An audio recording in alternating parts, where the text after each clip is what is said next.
Siphon Filter 2 je pokračovanie úspešnej strieľačky z tretieho pohľadu z prostredia špiónov, dvojitých agentov a korporácií, ktoré chcú ovládnuť svet.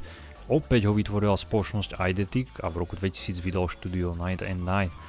Druhý diel má viac filmovejšiu atmosféru, je tu väčšie zameranie na stealth, úrovne sú lineárnejšie a budete hrať hneď za dvoch hrdinov. A dosť času strávite vo vetracích šachtách, čo mi pripomínalo Metal Gear Solid. Vývoj druhého dielu nebol taký komplikovaný ako pri jeho predchodcovi. John Carvin a Richard Hamm za jeden víkend napísali celý príbeh. John napísal prvú polovicu a Richard druhú, ktorá sa už odohrávala v Moskve.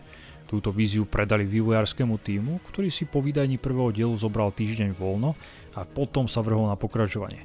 Vraj to bol bezproblémový vývoj a scenár či príbeh sa moc neupravoval.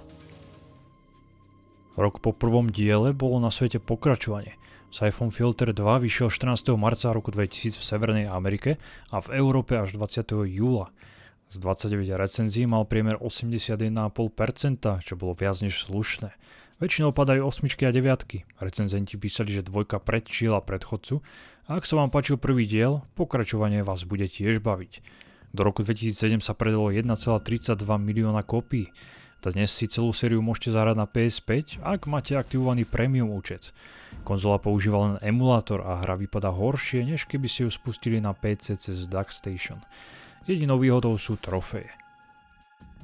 Audiovizuálne druhý diel nepriniesol nič nové.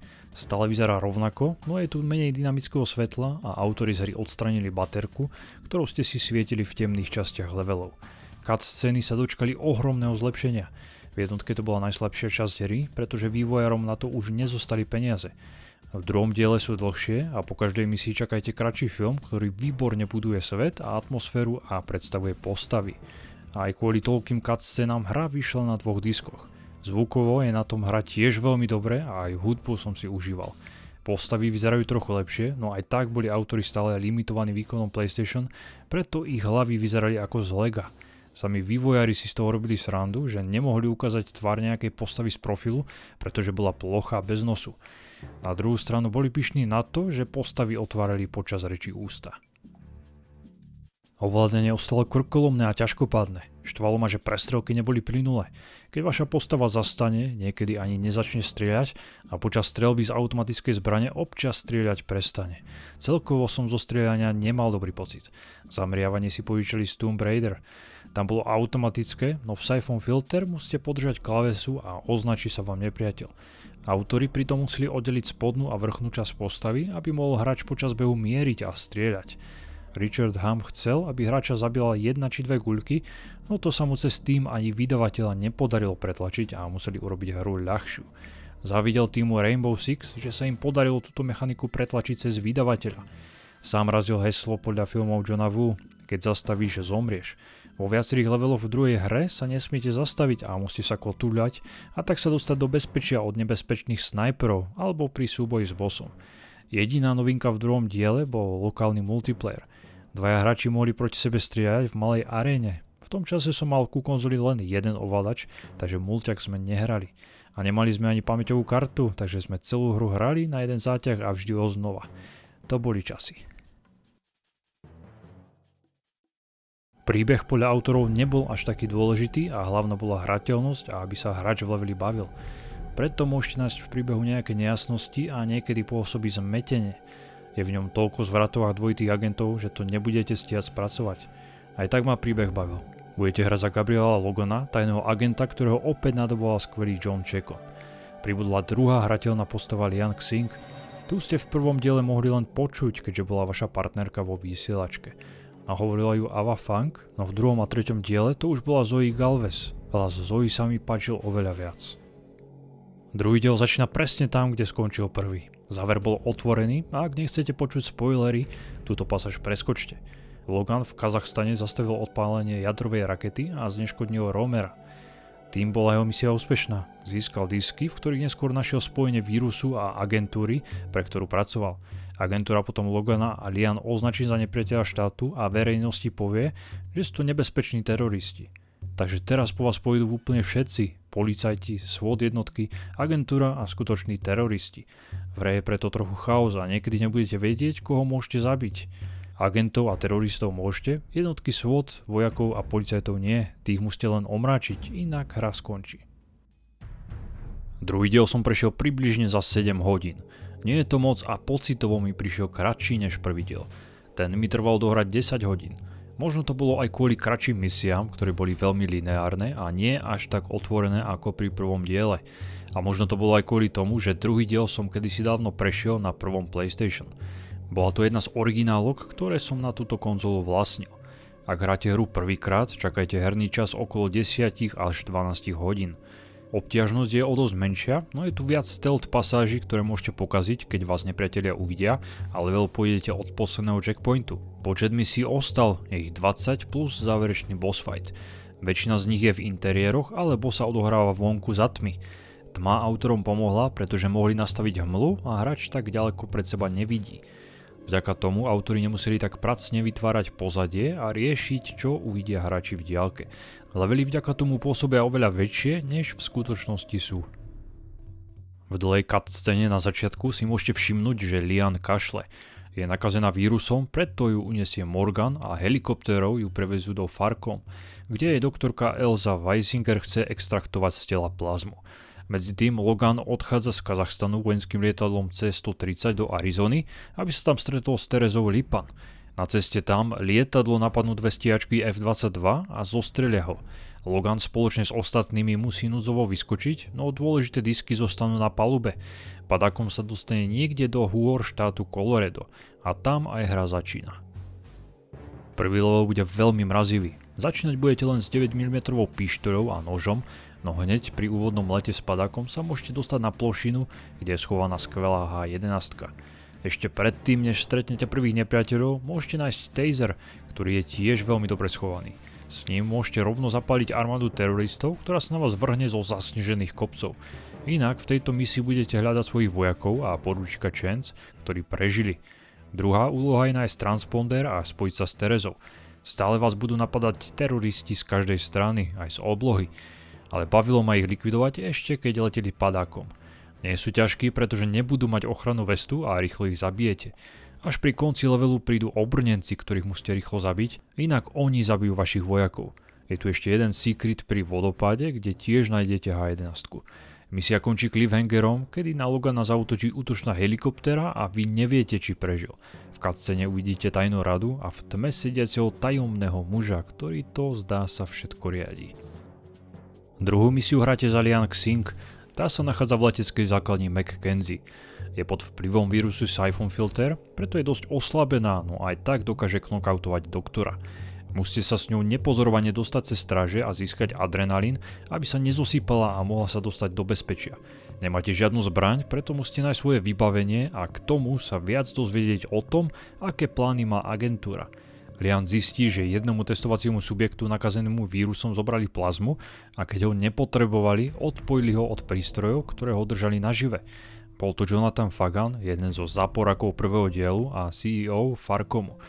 Morgan ale dostal od agentúry príkaz zbaviť sa dôkazov vírusu, aby sa to nedozvedela vláda. Po nájdení vybavenia získate taser, ktorý môžete zneškodňovať stráže. Tretia a štvrtá misia je výborná. Opäť sa prepnú postavy a hráte za Logana. Ten prežil a výbuch ho odhodil na medzištátnu diaľnicu číslo 70. Stále sa potrebujete ale dostať k spadnutému vojenskému lietadlu, kde sú disky, no cesta k ním vedie cez tunel plný nepriateľských vojakov. Stratili ste všetky veci, takže začínate len s nožom. Rýchlo musíte nájsť zbrane a ísť pomôcť na začiatok poručíkovi, ktorý tam zatiaľ bojuje proti teroristom a míňa sa mu munícia.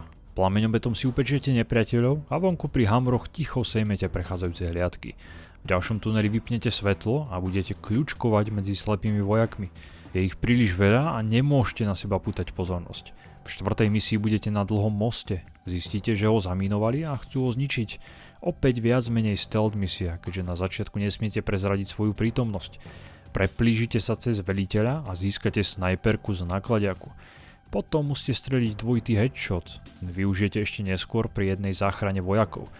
Postupne prešpláte most a zneškodníte všetky výbušniny. Záver misie opäť končí cliffhangerom. Piatá misia je znovu za Lian. Tá sa dostala von a musí utiecť zo základne. Je to ďalšia čisto stealth misia. Máte síce strelnú zbraň, no nemôžete ju používať. Keď zabijete nejakého vojaka, končí sa hra, takže ich môžete omračiť len taserom zblízka. Je tu jedna pasáž, kde musíte využiť prechádzajúci nákladiak, aby vás nevideli, čo mi prišlo super. Na konci musíte zneškodniť Falcona a ukradnúť jeho helikopteru.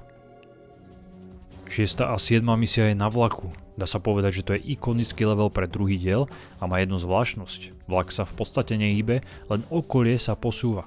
Na tento level, rovnako ako na úplne prvé metro v predchádzajúcom diele, boli autori hrdí, pretože nikto dovtedy nič podobné nevytvoril. Vašou úlohou bude dostať sa až dopredu a zastaviť vlak. Ten vás dostane bližšie k spadnutému vojenskému lietadlu. Nie je to dlhá misia, obe prejdete za 10 minút. Je tu kopa teroristov, takže si užijete veľa prestreliek a skákanie cez vozne. Po vlakovej misii sa s Loganom konečne dostanete k spadnutému lietadlu. Tento level bude doslova pekelný, vizuálne aj obťažnosťou. Bude tu plno nepriateľov a hlavne snajperov, ktorí vás zabijú na jednu ranu, takže sa budete kotúľať, hľadať krytie a zastrieľate si aj zo snajperky. Je to ale ďalšia krátka misia, ktorá sa dá dohrať za 5 minút. Na konci v cutscéne Logana a Lian ukážu v správach ako teroristov a hodia na nich udalosti, ktoré sa stali v prvej hre, čiže bomby v metre a v parku. Takže v nasledujúcich misiách po vás už nepôjdu len teroristi, ale aj všetci ostatní, policajti a armáda a musíte si dávať bacha, ako ho zabijete. Obťažnosť tak o dosť stúpne. V 9. misii sa dostanete do New Yorku. Je to rovnaký level ako v jednotke, no tento raz budete pre presun medzi miestnosťami používať vetracie šachty. V predchádzajúcej hre ste museli sledovať zakladateľa spoločnosti Jonathana Fagana a v druhom diele musíte nájsť jeho kódy k diskom.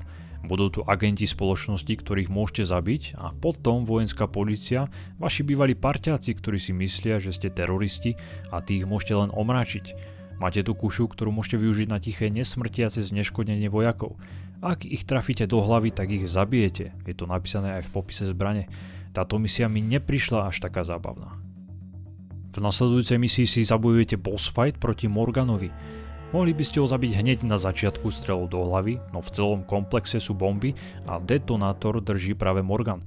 Takže bomby musíte najskôr s Terezou zneškodniť a až potom ho môžete zabiť. Pri poslednej bombe ho musíte zdržiavať a pútať na seba pozornosť, až kým Tereza nezneškodní poslednú bombu. Morgan bude mať granátomet, takže vyhýbanie granátov bude dosť hardcore. Je tu ale veľa prekážok, za ktoré sa môžete schovať. Súboje s bossmi v dvojke sa mi oveľa viac páčili, pretože boli nápadité a museli ste vymyslieť, ako ich zabiť. To bola zhruba polovica hry. V druhej časti sa pozriete do Moskvy a znovu si zahrajete za Lian. Navštívite Gregorova v klube 32, s ktorým chcete diskutovať o diskoch a víruse. No skôr, než sa s ním stretnete, príde Mara a bude ho chcieť zabiť. Nastane chaos a Gregorov utečie. Vy sa ho ďalšie levely budete snažiť chytiť. Celá táto séria levelov v Moskve mi prišla skvelá. V klube bude veľa ruských bodyguardov a viac si tu využijete brokovnicu, ktorá nepriateľov pekne odhodí.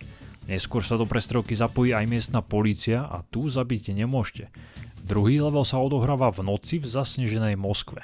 Opäť tu sú ruskí gangsteri, ktorí na vás budú strieľať zo strechy a policajti, ktorých musíte len omračiť. Nájdete granátomet s plynovými granátmi a tie na nich použijete.